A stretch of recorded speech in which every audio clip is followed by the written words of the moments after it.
तर राम राम भावानं, का म्हणतात तर भावानं, जशी परिस्थिती असते तसं काम करावं लागते. तर पाहू शकता पाऊस येत आहे आणि मी आपल्या म्हशी वगैरे चारत आहे. तर आपला काम असं आहे भावानं, कारण की आपण कसं आहे 12 महिने काम करणारे शेतकऱ्याचे मुलं, वेळ कशी येऊ प्रसंग कसाच येऊ, आपला शेतकऱ्याच्या मुलाचं कष्ट सुरूच आहे भावानं. पाहू शकता पाऊस खूप पाऊस येत आहे आणि मी आपल्या म्हशी वगैरे चारत आहे.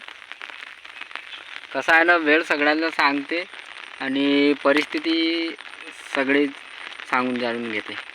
तर असा काम आहे भावनं, कारण की कसं आहे ना, जेव्हा ऋतू आपलं काम बरोबर करत आहे, कसं आहे ऊन गेली पाणी आला, पाणी गेल्यावर थंडी आली, म्हणजे तो स्वतः लोकांशी लेणं देणं. त्याला लोक काय म्हणतात काही नाही, पाणी येऊ दे नाही येऊ दे लोक म्हणतात, पण कसं आहे तो आपल्याबरोबर आपल्या वेळेवर येते. तर तसाच आपला काम आहे, आपण आपल्या वेळेवर आपला काम करत असतो. आपण चार लोक काय म्हणतात त्याचा विचार कधी नाही करत, कारण की कसं आहे ना, आज त्याचा विचार केला तर समोर विचारच करत राहायचं. कसं आहे ना, आज करायचे कल करायचे, कल करायचं वाटा आज करायचं तर आत्ताच करा. कारण की कसं आहे ना, वेळ कसं आहे आता चांगल्यावर नंतर काय वेळेच्या सांगता नाहीत, म्हणून वेळेच्या पहिलेच सगळं काही करून घ्या. कसं आहे ना, वेळ गेल्यावर परत वेळ नाही आहे, कारण की बचपन गेल्यावर परंतु बचपन नाही येत.